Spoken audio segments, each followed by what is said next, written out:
477, good evening. Welcome to Grace Baptist Church. Glad that you're here this evening.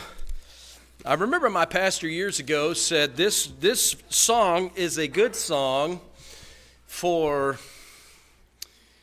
a philosophy of finances in the Great Commission. Channels only. We do have some savings sometimes for projects. We do have some savings sometimes. We have a pavilion project that we have, and we do save up sometimes for our giving to the missions trip and some of those types of things for short projects.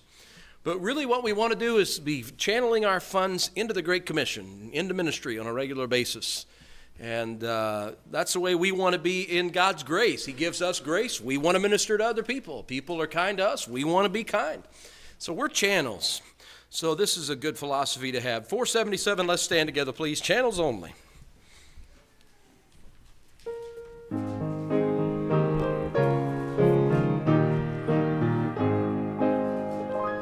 How I praise thee, precious Savior, that thy love laid hold of me. Thou hast saved and cleansed and filled me, that I might thy channel be. Channels only, blessed Master, but with all thy wondrous power flowing through us, thou canst use us every day and every hour. Empty that thou shouldest fill me, a clean vessel in thy hand, with no part but as thou givest graciously with each command. Channels only, blessed Master, but with all thy wondrous power flowing through us, thou canst use us every day and every hour. Witnessing thy power to save me, setting free from self and sin, that thou plottest to possess me in thy fullness, Lord, come in. Channels only, blessed Master, with all thy wondrous power flowing through us, thou canst use us every day and every hour. Jesus, fill now with thy Spirit hearts that full surrender know, that the streams of living water from our inner man may flow. Channels only, blessed Master, but with all thy wondrous power flowing through us, thou canst use us every day and every hour. All right, thank you. You may be seated, and we ask the ushers to come at this time for our offering.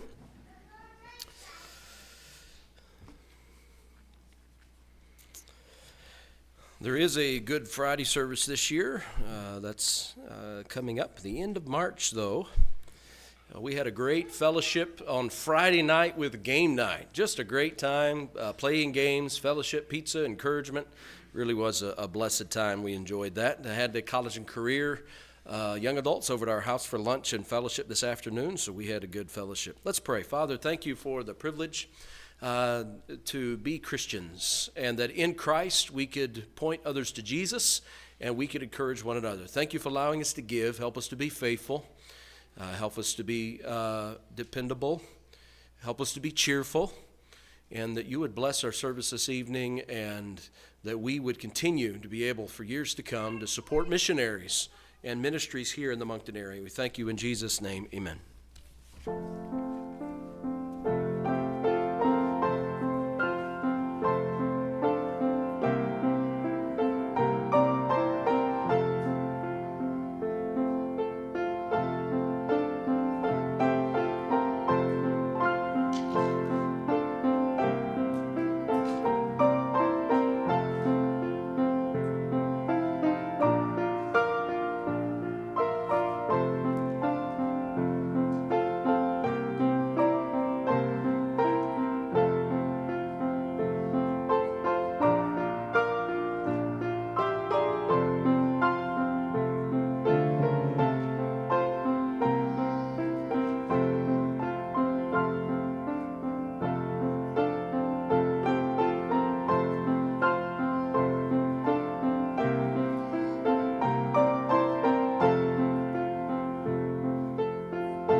Thank you, Heidi. That was a blessing.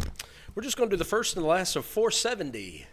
Same author that wrote Great is Thy Faithfulness wrote the words to Living for Jesus. 470, you can remain seated for this. Let's sing the first and the last.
Give thyself for me.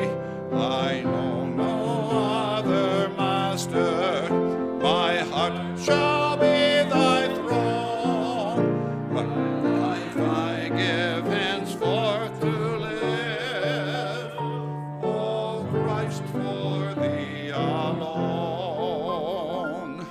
Living for Jesus through this little while, my dearest treasure, the light of his smile, seeking the lost ones he died to redeem, bringing the weary to find rest in him.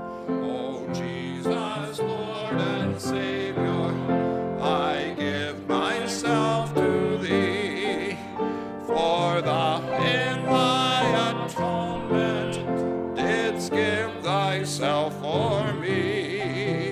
I own no other master. My heart shall be thy throne. My life I give henceforth to live. O Christ, for thee alone.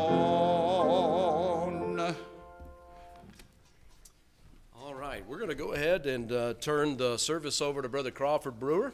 We're thankful that Crawford and Nancy were able to go, so Crawford's going to speak for both of them this evening, and he has put a lot of hard work into preparing a PowerPoint for us this evening, and so we're excited about Ellis and Jillian Narcisse being with us this spring or summer, and looking forward to that. And but Crawford, I'm going to go ahead and turn it over to him right now, and then we'll go ahead and get started. Well, thanks for the opportunity, and this is kind of scary and kind of exciting at the same time. I'll probably say something really stupid. I told Pastor I wasn't going to say anything very profound, and I'm not preaching. This is, somebody said to me, I hope you have lots of maps. And somebody else said, I want to learn a lot about Bolivia. Well, my goal tonight is to give you a context in which the Narcissus work, so that you have some idea of the country that they live in, what kind of people live there, what the country is like, and I'll have some personal comments along the way of things that have happened. And I'll tell you about one little incident that happened to me, which is, anyway, my wife said I had to tell you this, so I will do it. So, we're talking about the country, we're talking about Ikla. They live in a little village called Ikla, and we'll talk a bit about that. We'll talk a little about family, and we'll talk about some activities. So we took this trip from January 1st to February 7th. We left our house at about 3:15, I think, on January 1st, 3:15 a.m. on January 1st, and we got in Bolivia 32 or 30, well, no, about 36 or 37 hours later than that. And we'll look at the flight path here. And so if you have some questions, If you can ask a really short question that I could repeat and answer, I'll do it during the presentation. Otherwise, keep them till the end, because it gets really boring for anybody that's watching online if we have big long gaps with a big long question. Okay, so if it's a really short question, you say, well, what did you mean by that or this or whatever, well, we'll do that. So feel free to interrupt, but make them really short, okay? Think about the people that are watching. So here's our trip. Our itinerary was Moncton to Toronto to Chicago to Sao Paulo, Brazil, over to Santa Cruz, and then to Sucre, and then to Icla. So we actually got in Sucre about 38 hours, and then we had to wait a while and take another plane. Jillian came to Sucre to meet us. She had some business to do not in Sucre, in Santa Cruz rather. She had some business to do in Santa Cruz, and then we took a half-hour flight to go to Sucre, where Ellis and the kids met us at the airport, and then it's about a 2-hour drive to Icla. And we'll see that path as we progress through these slides. So I think it was 12 or 13,000 kilometers a trip, something like that, and it's a long ways. So there's Bolivia. How many people knew I know you know the Narcissus, but how many have actually looked on a map to see where Bolivia is? Okay, it's about roughly 1,200 miles south of the equator. Ecuador is on the equator. Quito, Ecuador is almost directly on the equator. First time we went down there, we were flying, and I said, we must be about to the equator, and my wife says, yeah, we are. We're flying over Ecuador. That's why it's called Ecuador. So that is where Bolivia is. It's sort of almost in the center, north to south of South America, and it's to the western side. And it is right in the Andes. The Andes runs right down through the western side of Bolivia. Bolivia is a landlocked country. It's one of the only few landlocked countries in the world. It wasn't always landlocked. It had some access to the coast, but they had some wars with Chile, which is that little brown strip down beyond your red strip. I guess it's brown on my screen here, but red strip on your right hand, beyond your left-hand side, isn't it? That's Chile, and it looks like a chili pepper, doesn't it? It's long and red, and there was a war with Bolivia, and they ended up taking that piece of property that's up on the coastline there, so Bolivia had no access there. And over on the other side, you'll see the green place down at the bottom. That's Paraguay, and they had access through there. They had access to a river that went down and ended up at the coast at the bottom of Brazil. And one of their presidents or whatever, he decided that he would like to be the equivalent of Sir Alfonso de la Mesa or whatever. I don't remember what his name was, but it was some title. And the Paraguayan government offered him this title if he would cede the rights to the river back to Paraguay. So he got his title, and Bolivia lost their access to the sea on that side as well. Politics has always been interesting, hasn't it? He didn't stay governor or whatever he was very long. I can't remember his name. I could have looked that up and got all that stuff for you, but I can't remember. So that's where Bolivia is. That's the Sao Paulo airport. I just thought Wayne might like to have a shot at that. It's a pretty big airport. We went from one side to another, and I don't know how far we went, but we went a long, long, long, long ways. It must have been 25 minutes of walking. It's a big airport. And I thought I'd show you this. This is Santa Cruz de la Sierra. And there's many, by the way, if you look up Santa Cruz, I don't know how many of them there are in the world, but Santa Cruz is Holy Cross. And anywhere there's Catholics, they probably have a Santa Cruz in the country, if Santa Cruz or the equivalent of it in whatever language. And Santa Cruz was started back in the late 1600s by the Spanish. It didn't have much indigenous settlement there at the time. And you'll notice that it's built in circles. So there's the inner ring and the outer ring. There's six levels of circles in Santa Cruz, and all the stuff. It's a big city, as you can see. Its population, the population of Greater Santa Cruz is about 2.5 million people, and about a third of the people live in well, we'll get there in a minute. So Bolivia, there's the flag in the center. And I intended to put, they have a flower that looks just like the flag. It's the same 3 colors as the flag in that order. It's a long bell-like flower. It hangs down from a tree. It's very pretty. The flowers are about yay big. And they're the same, the red, the yellow, and the green. They're very pretty. And I intend to put one in there. And you'll see the coat of arms. And then, how many know what a waffalia is? A waffalia, the thing on the right-hand side. I had seen this in Bolivia, but I didn't know what it was. But apparently all the countries that have a large indigenous population have a waffalia. And they're different colors for different countries, different combinations of colors, and the colors represent different groupings of peoples and so on. So most of the countries in South America have a waffalia. I don't know about Central America, but that's the official alternate flag for Bolivia. Both of their flags would be pretty easy to color, wouldn't they? You wouldn't have to have a whole lot of creativity to color them, but that's the alternate flag. Bolivia is what's called a plurinational state. They recognize that there are many, many indigenous nations in their country, and they call it a plurinational state. It's rather interesting that a few years ago they had a president, and he was only allowed to serve for 2 terms. So in his second term, he got a great idea. If I can only be the president of Bolivia for 2 terms, what if Bolivia isn't Bolivia anymore? So they changed their constitution, and they renamed the country the plurinational state of Bolivia, and he figured he should be able to run for another term because it was a new country. He should be able to get 2 terms out of that.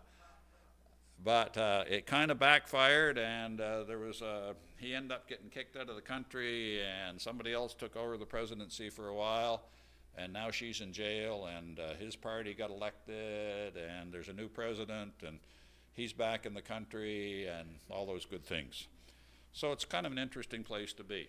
I will say this, that particular president, who turned out to be very socialistic in his views, probably, I've talked to some people and they say he probably wasn't a socialist when he started out, but he had a big fight with the Department of, what do they call it, the Department of the Drug Enforcement Agency of the U.S., which was trying to keep cocaine out of the U.S., and they were basically controlling the country, and he didn't like that very much, so he kicked the Americans out. And since he wasn't getting any money for the Americans, he cozied up to Cuba and Russia and all this type of thing, and he became somewhat of a socialist. But in his first term, he did a lot of very good things for the country. Bolivia is actually quite a wealthy country in natural resources. They have a lot of gas. They have a lot of water power. You wouldn't know it from where Alice and Jillian live because it's as dry as like a desert. But there is a lot of water power in Bolivia, and they have very good electricity, and everybody in Bolivia has gas. The pipelines run down through the mountains. There's just this steel pipe, and it's just out there, and it's exposed, and nobody bothers it. And some of them look pretty, I don't know, that looks pretty flimsy to me, but anyway, it works. And their gas is really cheap. Their electricity is really cheap. I think Alice and Jillian, their electricity bill's like $34 a month or something like that. And their gas, I think, is even less. And of course, they don't have to heat their houses like we do either. So that does make a difference. But like I say, he did a lot of good things for the country, but then you know what they say about power? Power corrupts, and absolute power corrupts absolutely, and he became very corrupt. Very much involved in the coca production And I'll tell you this, most men in Bolivia, if they're working people, you see them with their cheek all puffed out. And the reason is they've got it full of coca leaves. And they chew coca all the time. They claim it keeps them from getting tired, and it gives them energy, and all this good type of stuff. It probably does other things to their brain too. I'm not sure if they chew it all the time. But and the president said, well, we need to grow coca because it's a national thing that all our men have to have, and so on. We have to keep growing it. But he didn't tell you the other part of it, that they make. While we were there, there was a shipment of 10 tons that was impounded in Spain, 10 tons of cocaine that came from Bolivia. So it's being produced somewhere by somebody, and somebody's getting some money off it, including the former president and so on. So I wouldn't dare say that if I were down there in public, but I can say it here. So that's sort of the overall thing. Let's hear some things about Bolivia. It's 1,098,581 square kilometers. It's the world's 28th largest country, and if you want to know how big that is, it's 15 times as big as New Brunswick, and it's almost exactly the same size as Ontario, within what, 20,000 square kilometers, which isn't much on a million, is it? So it's almost exactly the same size as Ontario. It's about 12 million population, 2023 estimate. And here's a kicker here. The GDP per capita, somebody said that they studied GDP and stuff. Well, the GDP, that's the gross domestic product per capita. That's not how much money they have in the country, but that's if everybody had their chunk of what the country makes, that's how much they would get. And in Bolivia, it's $3,800. Anybody want to take a shot at what it is in Canada? Just take a guess. Somebody give me a guess what the Canadian GDP per capita is. Huh? $10,000? How about 37? So it's about 10 times Bolivia. In other words, our average person in Canada, and that transfers over into what money we make and so on. It's sort of related. And basically, we're 10 times as rich as people in Bolivia are. So if you're a poor person in Canada, you're 10 times richer than the poor people in Bolivia. They earn about, I saw, when I was there before, I saw somebody breaking concrete. He had a pair of sandals, he had a t-shirt, pair of shorts, no hard hat, no gloves. He had a pick, he had a pry bar, and he had a shovel. He was breaking up concrete. He was doing it when we arrived on the bus in the morning at 7 o'clock, and when we got back there at 4 o'clock or 3:30 or whatever time the bus went, he was still working at it. And I said to Ellis, how much would he make? He said probably about $9 US for the day. So you guys think you're badly paid. So US, by the way, is $78,000 per capita. So official languages are Spanish, Quechua, Aymara, Guarani, and there's about 36 indigenous languages in Bolivia. Some of them are spoken by like 100 or 200 people in a village, and that's the only place they're spoken. So they're not widespread, but there are many different languages. And some of those people that speak that language don't speak Spanish. So if you want to be a missionary to that village, you have to learn their language, and you can't talk to anybody else because nobody else speaks that language. So it's quite we'll look at Quechua and Aymara in a minute. They're the two main groups in the country, but the official language of Bolivia is Spanish. Why? Because the Spaniards took over South America back in, remember, 1492, Columbus sailed the ocean blue, right? And just a little editorial thing, when we were down there before, we were in Lima. We were in a church in Lima, Peru. Remember Columbus came to the Mediterranean, Caribbean, rather.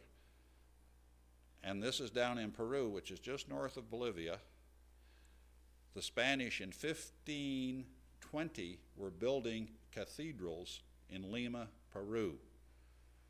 Between 1492 and 1520, 1515 it was, 1515, they were down there building cathedrals. That's pretty amazing if you think about it.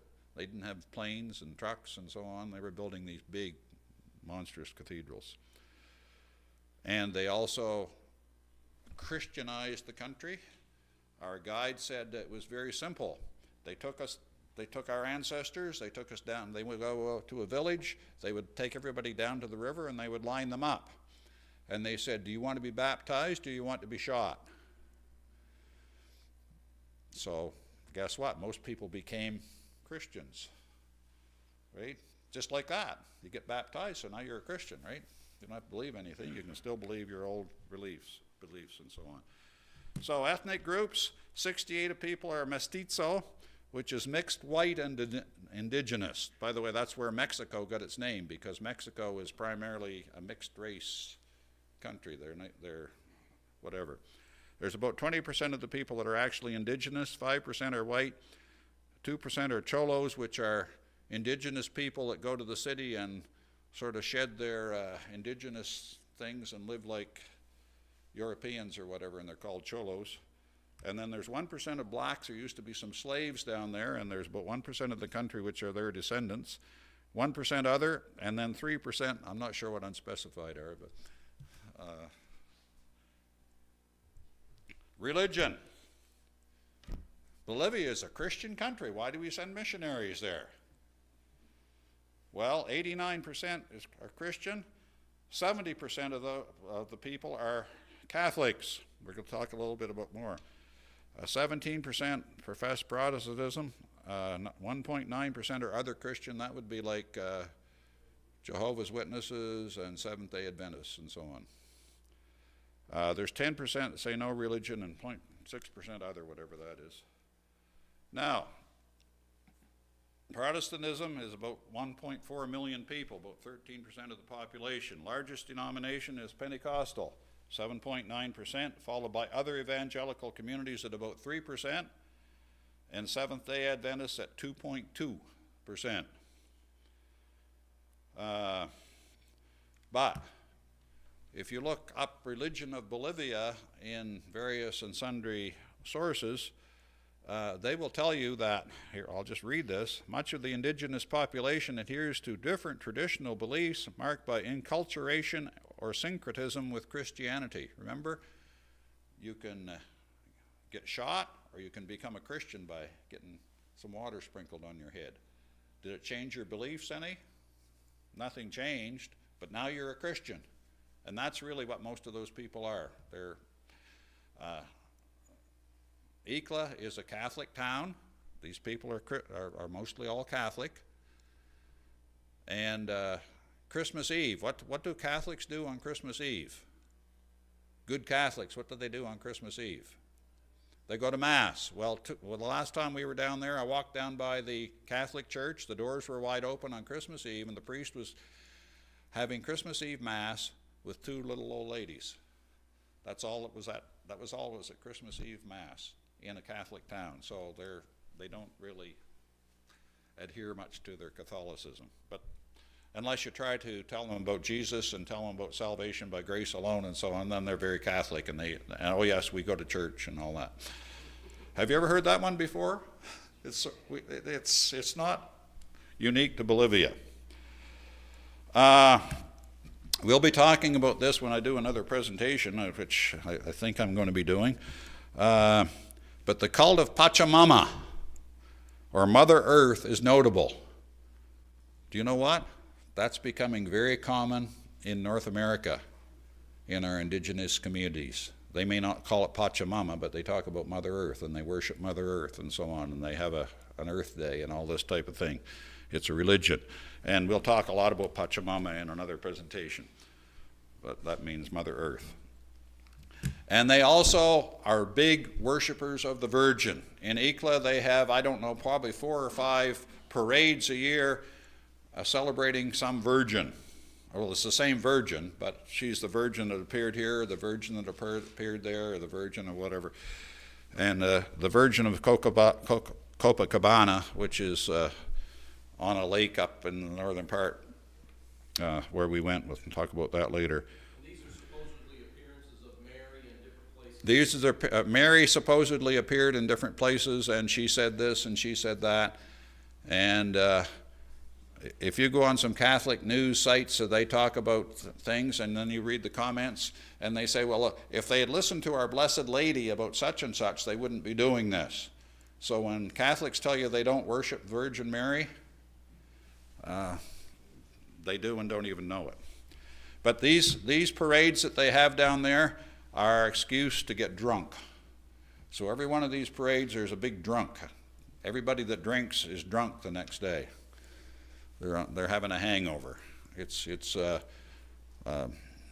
narcissus basically keep their kids away. In fact, they quite often go into Sucre for the day when there's one of these parades on, or for a couple of days, because things get quite wild there. But this is all in celebration of the Virgin. It's real spiritual, real religious. It's just very sad. So there's some Amaran communities near Lake Titicaca up in the north. I'll show you that in a few minutes.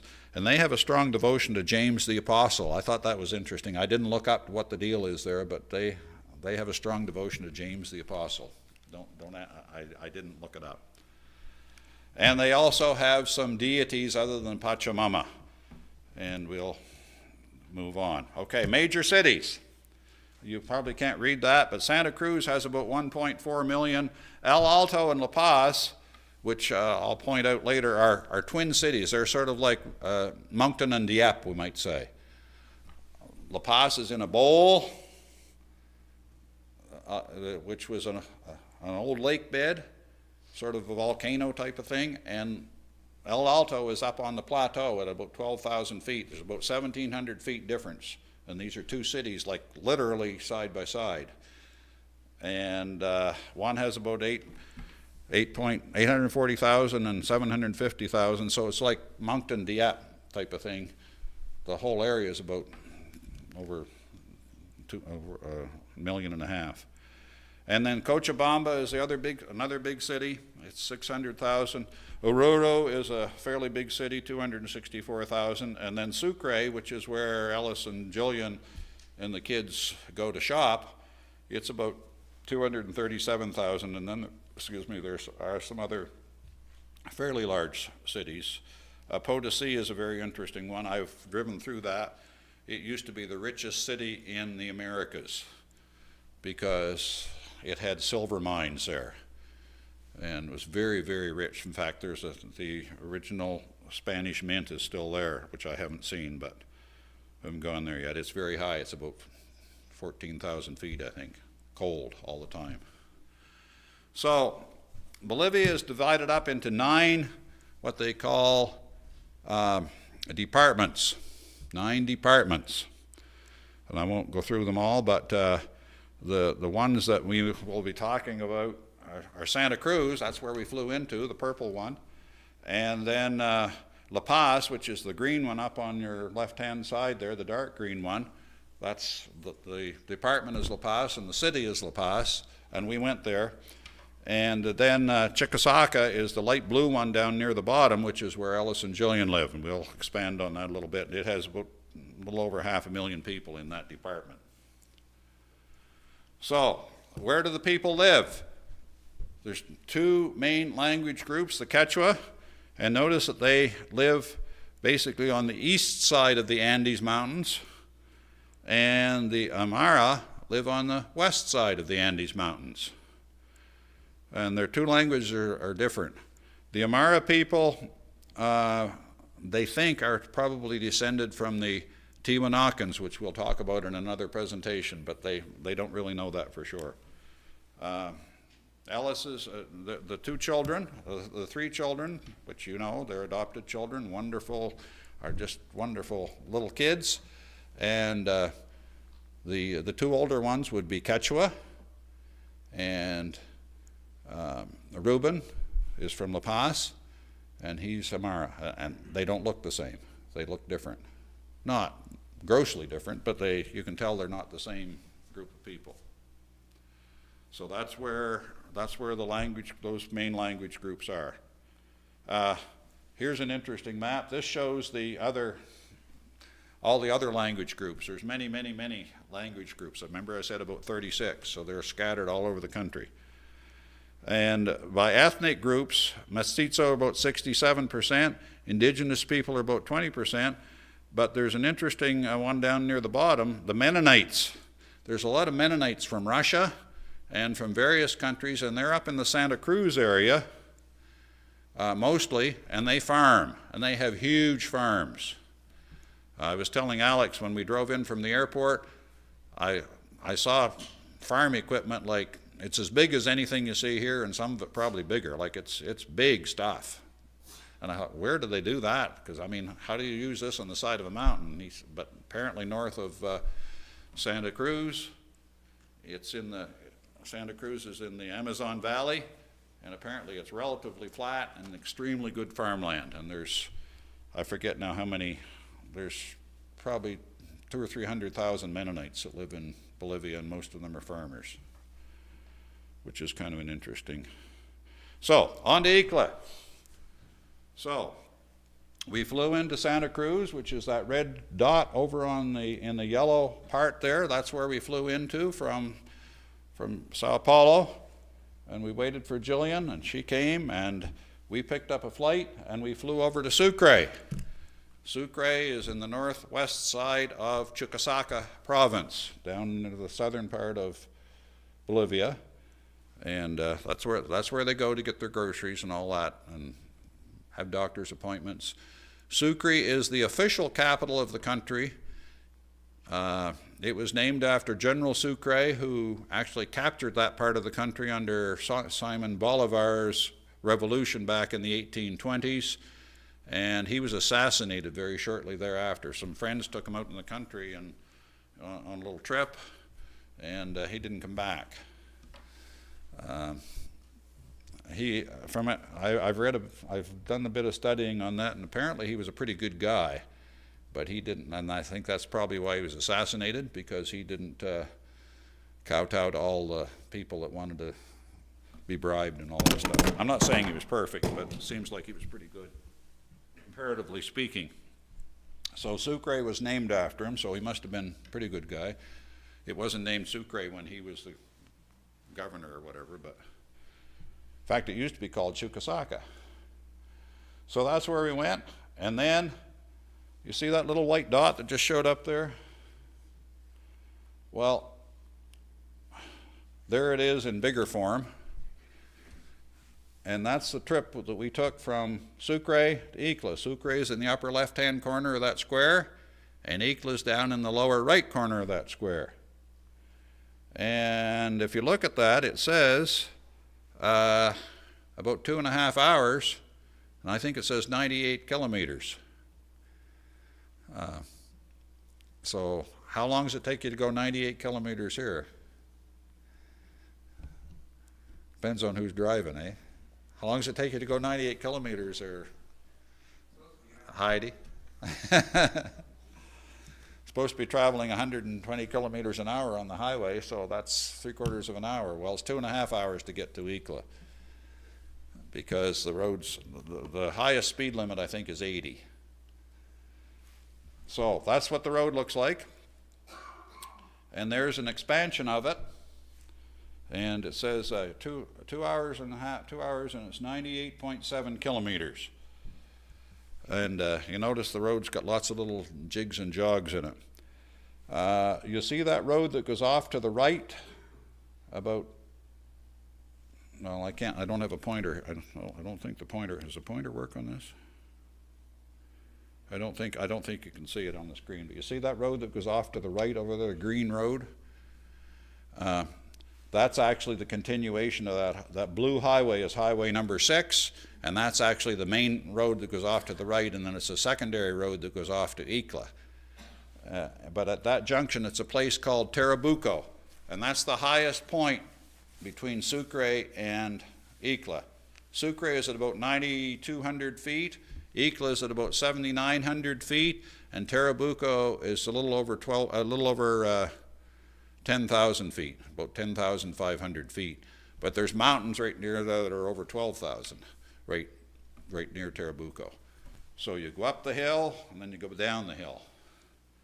After you get out of Tarabuco, you go from paved road to cobblestone road. It's cobblestone road all the way to Candelaria, and then it's just dirt road. So these slides are a bit out of order. Ellis and I went to town on Thursday after we got there because they wanted me to do some woodworking while I was down there, and one of the things they wanted was an adjustable height pulpit. So we went to town to get the materials. I thought I was going to be able to get 3/4 inch plywood veneer. I couldn't get it. All I could get was 7/16 chipboard veneer. It's not the same stuff to work with. It requires a lot more work to trim the edges and so on, and it's thin, and you got to glue stuff onto it to put screws in and all this type of thing. So anyway, I ended up building a pulpit. I wasn't very happy with it. They think it's wonderful. I don't have any pictures of it. I think Jillian took one the last day we were there, but I don't have that picture. But anyway, we went into Sucre, and I'll just tell you, this is the life of your missionary.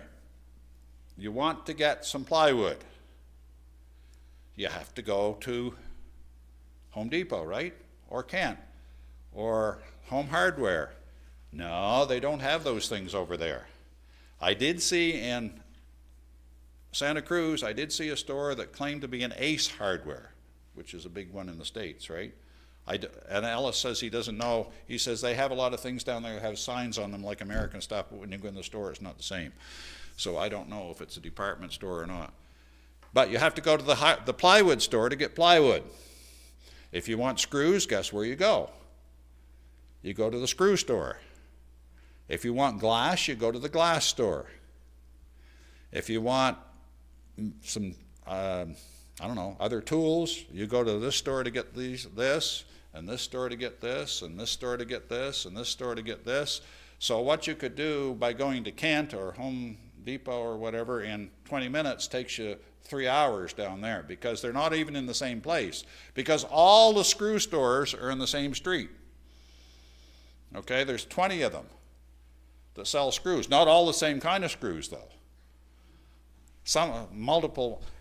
By the way, if you want to buy a cell phone, there's a certain street you go to buy a cell phone, and there's probably 50 people that sell cell phones there, and they'll even come out and accost you and say, "I'll give you a better deal than this guy." They see you going in the store, "Oh, I'll give you a better price. I'll give you a better price." Same thing is for money changers. If you want to change American money, you got a whole lineup of people. And Ellis got into trouble because there was one lady that he used to go to change his money, and he changed money with somebody else one day. Now she doesn't speak to him.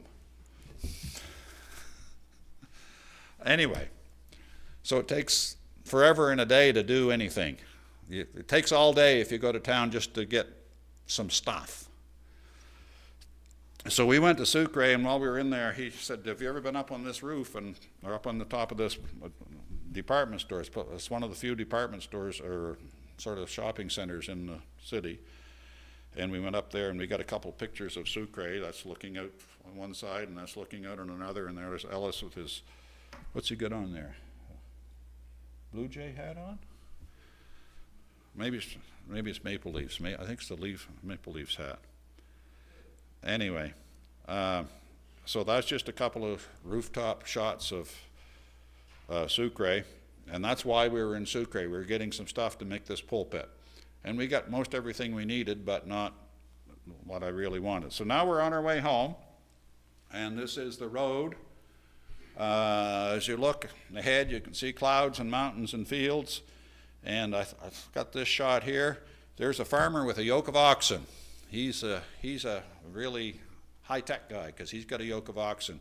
I've seen on a number of places where there's a lady out in the field in her Pliero, and we'll show you a Pliero in a few minutes, and she's got a mattock, and she's digging up the field to plant her potatoes. And it's a big field, well, not a big field, not like we're talking about, but like, how would you like to go dig the field up the size of this room with a mattock, a hoe, in the hot sun. So you could plant your potatoes. So maybe you'd get a crop. So maybe you could sell them because that's what you're going to live on, because that's their main food down there. There's a gateway into Tarabuco, and it has a hat on it. That hat is a picture of what the Spanish soldiers wore when they attacked the Indians in that part of the country. Remember, Tarabuco's the highest point? Well, all the Indian chiefs around that area said, we've had enough. And they all gathered together, and there was a battle there, and they totally annihilated the Spaniards. They not only annihilated them, but tradition says that the chiefs took some of the young Spaniards' men while their heart was still beating. They ripped them apart, they ripped their heart out and took a bite out of it. And there's a great big statue in Tarabuco, this guy like about double life size of an Indian guy with a sword or something or other in his hand and holding a heart. So that may or may not have happened, but anyway, they defeated and the Spaniards never went any farther. So if you just go back to that map right there, you see where that green road is, goes off to the right? That's as far as the Spaniards went east in the mountains there. They never ever went any farther, which is kind of interesting. They decided they didn't want to lose their hearts. So there's a typical stony field. How'd you like to farm that one, Alex? Lori, would you like to pick the rocks there? Huh? Lori's not volunteering to pick the rocks. Well, the ladies go out there and they pick the rocks, and they hoe that up, and they'll grow potatoes there and corn and stuff. And along the way, there's a section, and this isn't a very good picture, but that's all that green you can see there. Those are cactus or cacti, and they were in bloom. We missed the very peak of them, but they're beautiful, great big white and pink blossoms about this big. Thousands of them there. Now, this is the road. Remember I said from Candelaria down into Icla, it's all dirt road. So Candelaria is at the top of this. This is the same road I showed you before, but I've enlarged it here.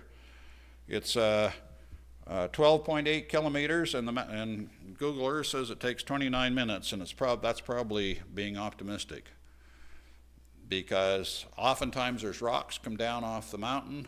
The road is one lane wide most of the places. There's lots of places when you go around a corner, and you go beep, beep, beep, beep, beep, and hope that the guy on the other side stops, because as you're going around the corner, you're not going to both get around the corner. It's not wide enough. Somebody's going to have to back up. And you're this far from the edge of the road, on a dirt road, and if you look over the side, the first time I went down there, I was sick to my stomach. Though I never said anything, but I was sick to my stomach the whole way. Because when you look down over the side, it's a long ways. It's not 20 feet. It's not, sometimes it's 200, 300, 400 feet. And sometimes it's pretty much straight down. You don't want to go over there. Oh, did I not turn this thing on? Wayne lost me. That's my wallet. That's not my... I'll turn this thing on, then I can wander. There. You got me? Okay, now I can wander, right? Anyway, it's quite a road. So it's between Candelaria and Icla. It's 13 kilometers, and it drops 1,890 feet in that distance. So it's pretty steep. So there's what the road really looks like. So you're not going very far. That's probably, that part of it there is probably only like 3 or 4 kilometers. From the top of that to the bottom is probably 3 or 4 kilometers, but it takes you like 15, 20 minutes to traverse it. Notice there's some there where you go like 4 or 5 car lengths, but you've got to go half a kilometer to get there because of the steepness. And the worst place of all is the very last turn you see down at the bottom. It's very, very sharp, and it's very, very steep. And there's places where some of these, where you see them, where the turn where you're coming down the hill. I wish I had a pointer that would work here, but when you're coming down the hill and you come to a turn that comes out like this, some of them have a great big pile of rocks and stuff there. Why do you suppose that is?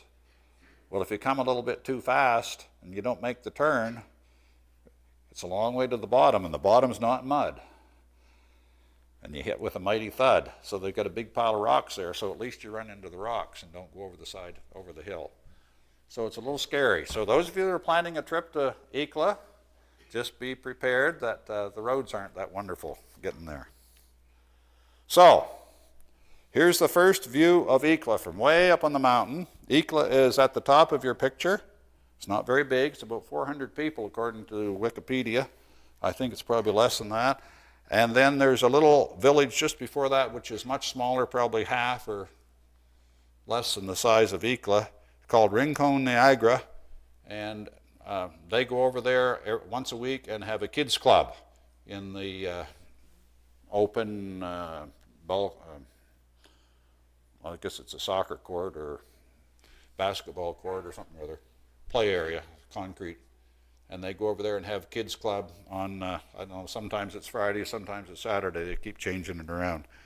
And they have a group of kids over there, their kids go and so on, etc. It's only like it takes about 25 minutes to walk between Ikla and Rincon. It's not very far. I know when Ellis was away, Jillian went over a couple of times and had it, and she walked over with the kids, so it's not all that far. And you'll notice the road there. Can you see the road, how the road was out and was back and didn't go anywhere? It just went, you had to go way over here and then come back over here to get nowhere. And that's why it takes 29 minutes to go 12 kilometers. So, there's a lookout on the way down into there. It's just quite new. And this is looking at some of the mountains. Aren't they beautiful? That's what you see all the way around there. It's just like that all the time. I told the people down there, I said, you should thank the Lord for the beautiful place you live in. It's just breathtaking. And they probably don't even notice it. It's breathtaking. It's breathtaking in more ways than one. Sometimes it's breathtaking when you look down like this too. This is a view, my wife said this isn't very clear, but this is an aerial view. I didn't take this one, but this is taken from, I don't know, somewhere. I stole it. Of Ikla. Ikla's right dead center there. And you see all that black goes like this, goes down like this, and it comes across like that. That black line looks like a river. That's the Ikla Gorge. If you look up Ikla Gorge, you'll find stuff in Wikipedia on it and in Google Maps and so on. It's quite famous. It could be a big tourist attraction, but nobody there wants to be bothered doing anything. So if you have a tourist attraction, you have to have restaurants and place to live and so on. You have to be open, when the tourists come. Well, down there, to be open at 8 o'clock in the morning, that might happen, it might not, or whatever, and nobody wants to be bothered. It would have to be somebody coming from outside to do that. Up at the top there, it says, can you see that where it says river? Up at the top, that yellow, it says river. And then over on the right-hand side, it says river. There's two rivers that come together, and they empty into this gorge. Most of the time, they're dry.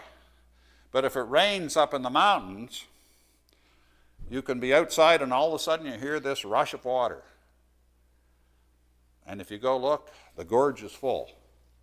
It's very dangerous because it can rain in the mountains and not be raining in Ikla. It might not have been raining for 2 weeks in Ikla, but they get big heavy rains up in the mountain. The river fills up, comes down this very narrow gorge, like it's really narrow. And right at the corner where those two gorges meet, guess who lives there? Okay, there's a little closer view of it, not a real clear picture, but that arrow points to the Narcisse property.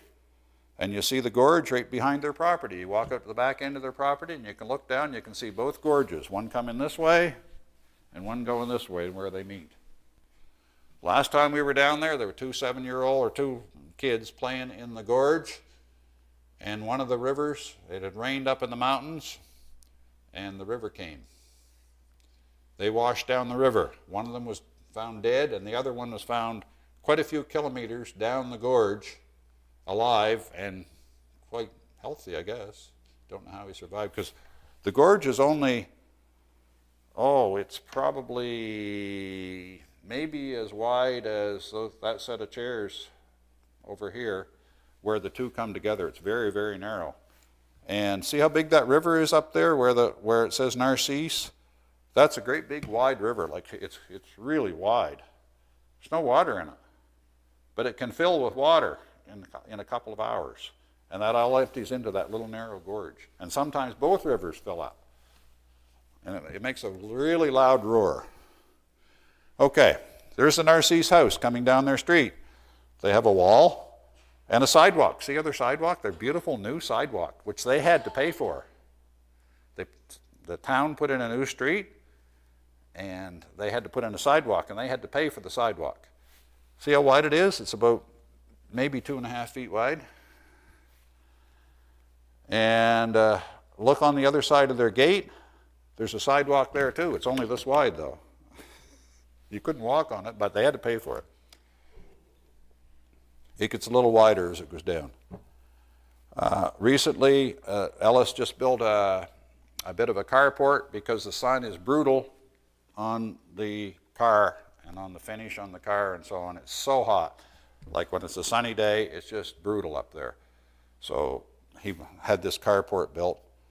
This is the front of their house. That window you see there on the bottom, that's their kitchen window. The window up top is the bedroom where we were. And then over past in behind that tree, there's a little alcove in there, which is their veranda, which is the only problem with it. It's on the western side. So when you go out there in the early evening, it's blistering hot because the sun's shining on you. This is their house from the end. See the grapevines? Not a very good crop this year because they didn't have much rain. It rained a bit while we were there, but it hadn't rained for probably a month and I don't know, quite a long time. They get water once a week from an irrigation ditch, and they get notified. The water's here. Somebody comes and says you can have water for the next 2 hours. So Jillian goes out with her shovel and dams this part off and opens up this part and dams this off and opens this and lets the water run in on these plants and run in on these plants and so on. And then as soon as she's done, she has to go tell the neighbor, and then she opens that up and lets the water go to the neighbor and so on.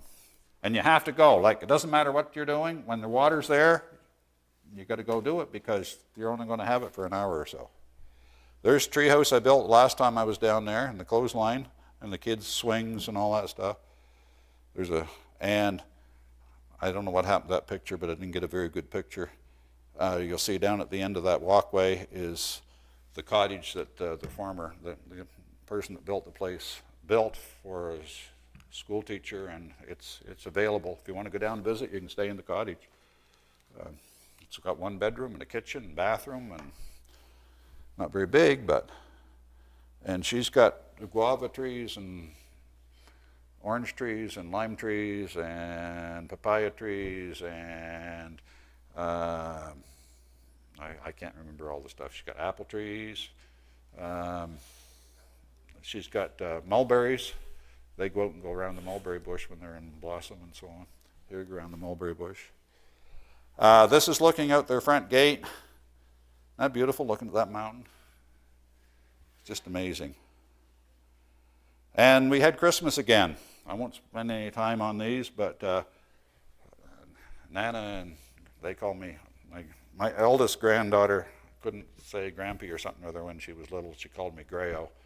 So I'm Grayo to all my grandkids because that's unique. They don't have to worry about which one it is. You had a situation like that, didn't you, Berta? We won't say it, but so there's the grandkids getting their second Christmas. You might notice in the left-hand picture on the bottom, you see the little brick there. That's actually a stove. They're probably the only people in Ikla that have any central heat. So when it gets cold in the cold season, their whole house gets cold. Everything's masonry, and when it gets cold, it stays cold till the warm weather comes. So they have central heat and they can get warmed up. Amy wouldn't like it there too much. And there's a little more pictures of the kids. Martine got a bat and a ball, plastic bat and a ball. He was pretty happy about that. And so we went to church. I don't have much for church pictures. I didn't take many. But there's their hymn book. Doesn't have any notes in it. But it's in Spanish and Quechua.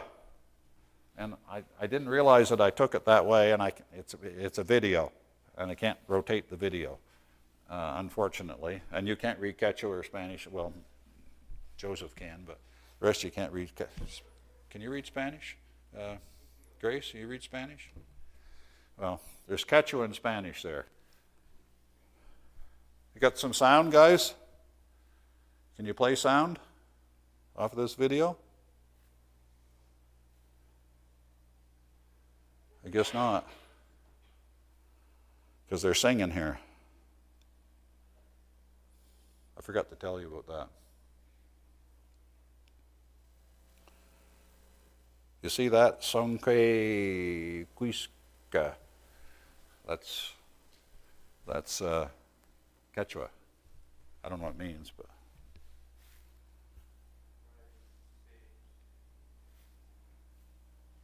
No sound, guys? Okay, well, you'll just have to take my word it has sound. And it sounded really nice. It's not a song that sounds like anything we sing here. It's different. It was very nice, actually. And there's a picture I took right after the service.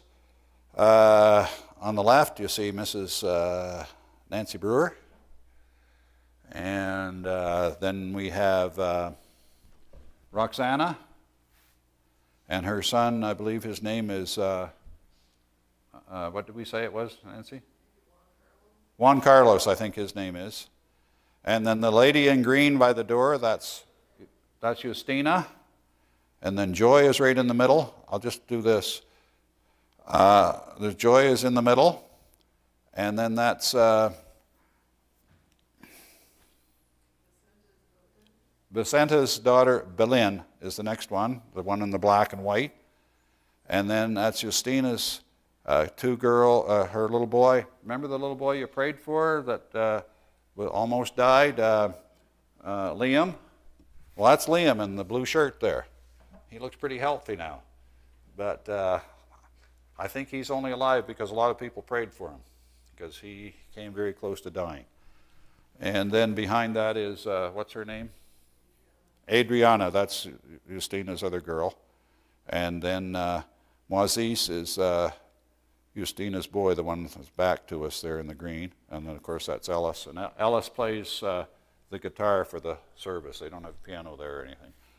But we didn't get to hear that because there wasn't any sound. I wish you'd heard that because it's nice.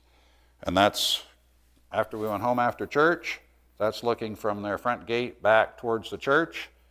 It's about a 2-minute walk to the church. I'll show you that in a minute. That's just in their backyard, that cactus. They have a bunch of those up behind the fence along the edge of the canyon. There's lots of cactus there. It's a good thing to have because it keeps the kids, all those thorny cactuses keep the kids away from the canyon.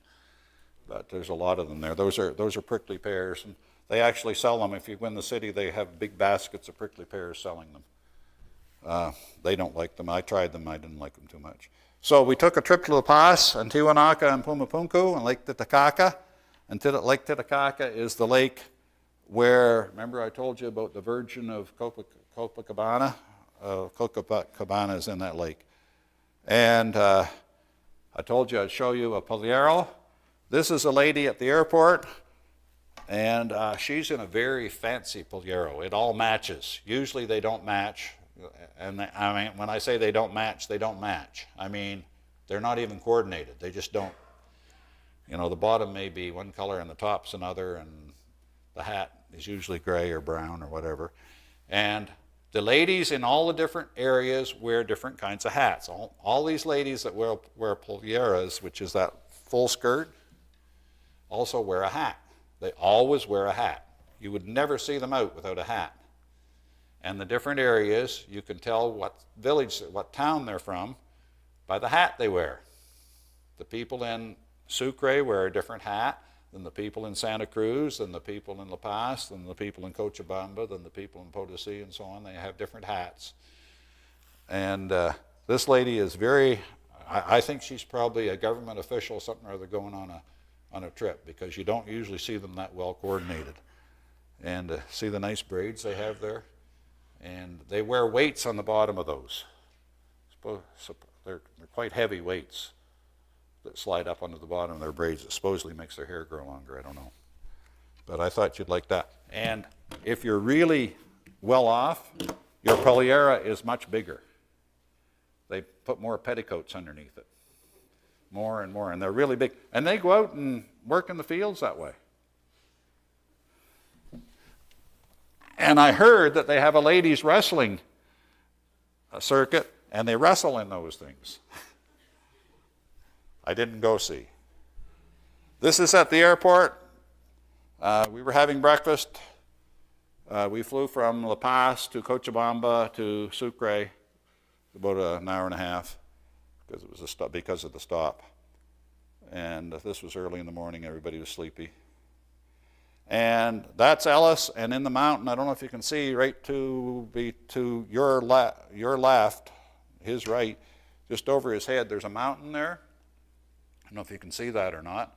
He wants to climb that mountain. We're not sure if it's going to happen or not, but he'd like to climb that mountain. It's about 6,000 meters, and it's one of the easy mountains there. There's other mountains there that are much harder to climb. That one's known to be quite easy. But he thinks he'd like to climb it. And we'll do a presentation on this trip later. So Icla Canyon, we're just about done. We walked down the street to the Icla Canyon. This is the end of the Narcisse property. See the sidewalk changes color there? Changes, that's the new sidewalk. It just got poured just not long ago. So it's nice, and so that's the end of their property, and that's my shadow. We're taking a picture. That's Reuben on the sidewalk, and his mother's telling him, hurry up and get past that door because they got a nasty dog in there, and they do. He's really nasty. So, and one bite would, and Reuben would disappear. You see the red letters up the street there? That says Concha.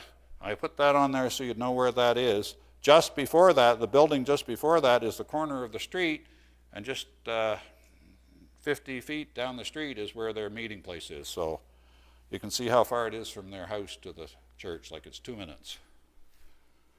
So we went up to down to the canyon. There's a road that goes down into the canyon. If you walk up about, I don't know, probably a kilometer up the road, there's a road that goes right down into the canyon. So there we are down in the canyon. The kids are playing in the river because it had rained a couple of days before, so there was actually some water there.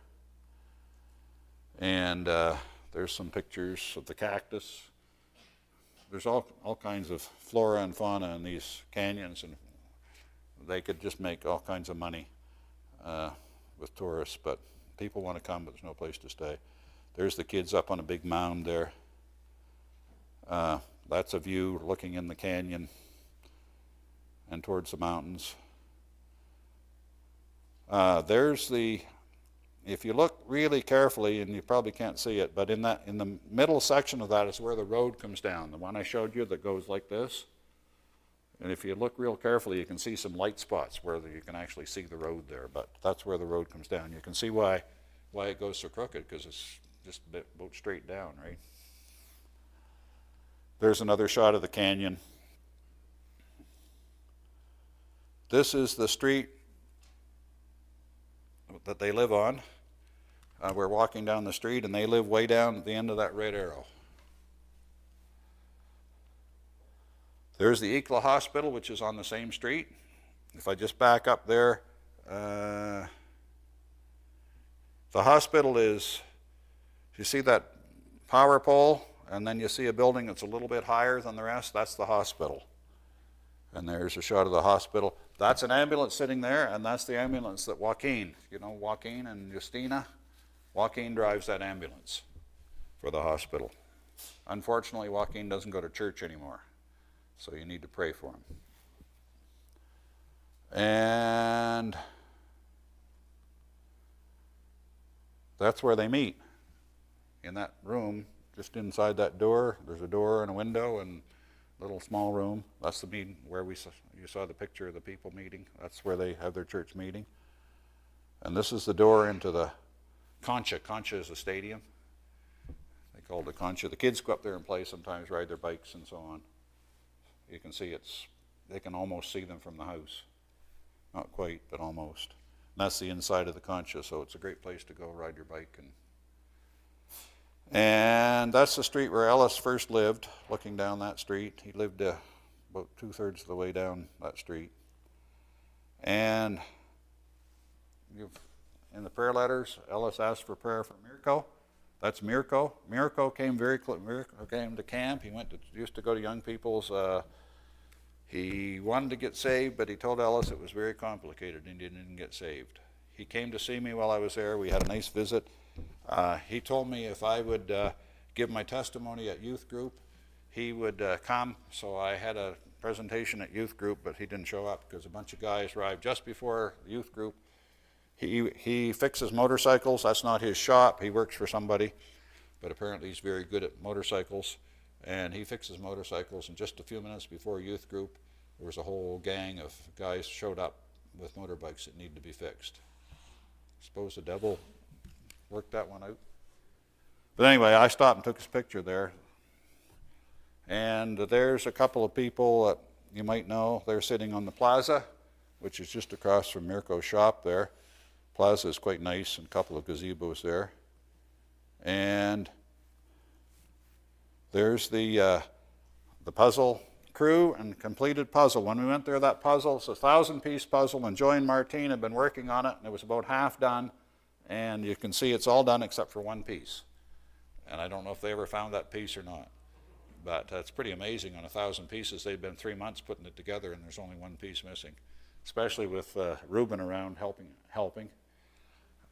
Joy is very talented in that. I don't know, she recognizes shapes, and she'll go in like in 10 minutes, she'll put in like 15 pieces or something like that. The rest of us are looking around to try to find one. Anyway, that was the puzzle crew. So we went, at the end, we took 4 days to go to Santa Cruz because they had some appointments for Reuben with doctors, et cetera, et cetera, et cetera. And so we went on what did we go on, Thursday? I think we went on Thursday. No, we went on Thursday, and no, did we go on Friday? I don't know. Yeah, we went on Friday. No, we must have gone on Thursday because, anyway, they have appointments on Saturday? I don't know. Whatever. We went for 3 or 4 days. There we are on the plane. There's Santa Cruz underneath us. There's Ellis and Reuben. There's Nancy and Martine, and I don't know how come I didn't get the other two. Jillian was able to rent a B&B in a very, very large apartment complex. Pretty nice looking, isn't it? We got a B&B with 3 bedrooms. We had a king-size bed with an ensuite. Ellis and Jillian had a queen-size bed, and they had another bedroom with 2 single beds in it. Kitchen, another bathroom, really nice. This beautiful pool. And it cost her $299 for 6 nights. Yeah. Did I?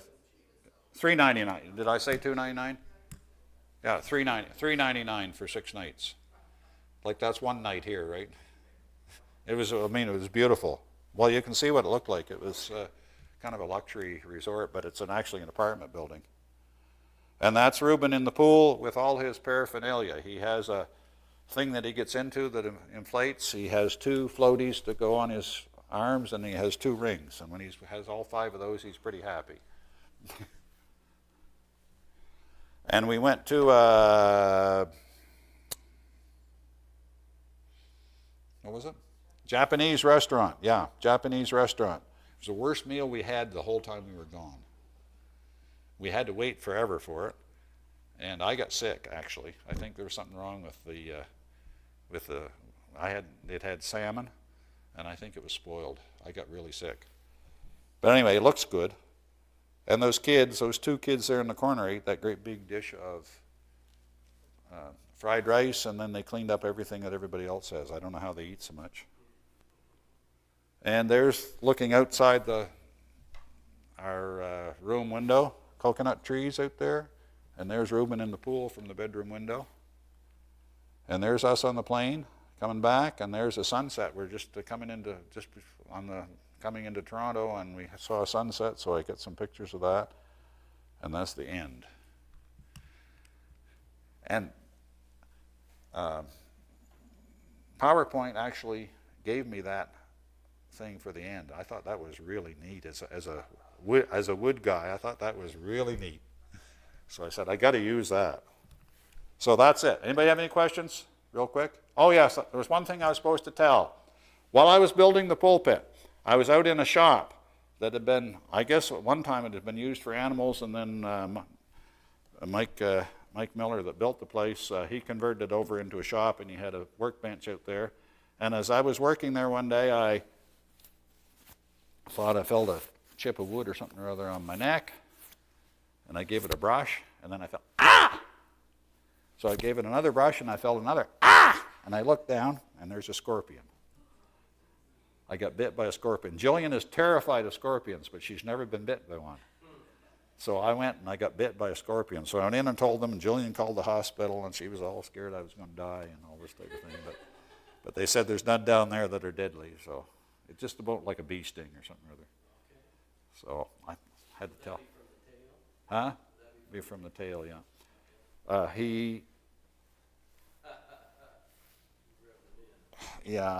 I rubbed it in. So, yes, I was supposed to tell you that and I forgot. Any other questions? Yes, sir. Pardon me? There's a dry season and a wet season.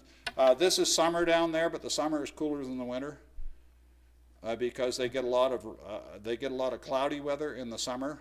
That's the rainy season.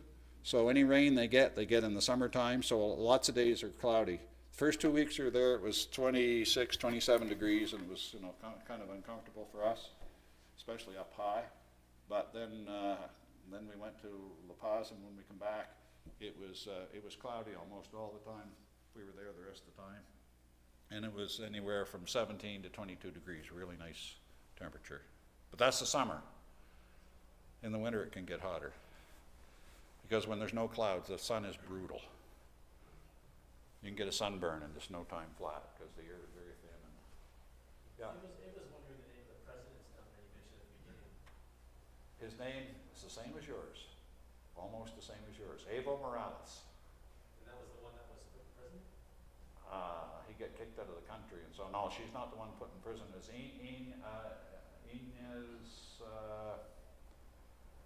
Janine Inez, I think is her name. She's still in prison, by the way. That's 3 years ago or whatever. She's still in prison. And they arrested the mayor of Santa Cruz, because Santa Cruz is an area that's very much opposed to the present socialist government. So he got arrested on some kind of corruption charges recently, but he hasn't gone to trial yet. That was like 6 months ago. He's just in jail. He'll probably be there for a long time. Sounds like some other places and some other politicians. Well, let's stand together and we'll be dismissed. Acts chapter 1, verse number 8 says, "You shall be witnesses. After that, the Holy Ghost has come upon you. And in Jerusalem and in all Judea and to the uttermost parts of the earth." And this is our opportunity. We're part of the uttermost parts of the earth. Amen? Let's be dismissed in a word of prayer. Father, thank you for our missionaries, for Ellis and Jillian Narcisse in Bolivia. Thank you for these recent pictures of their 3 children, Joy, Martine, and Reuben, that you would protect them.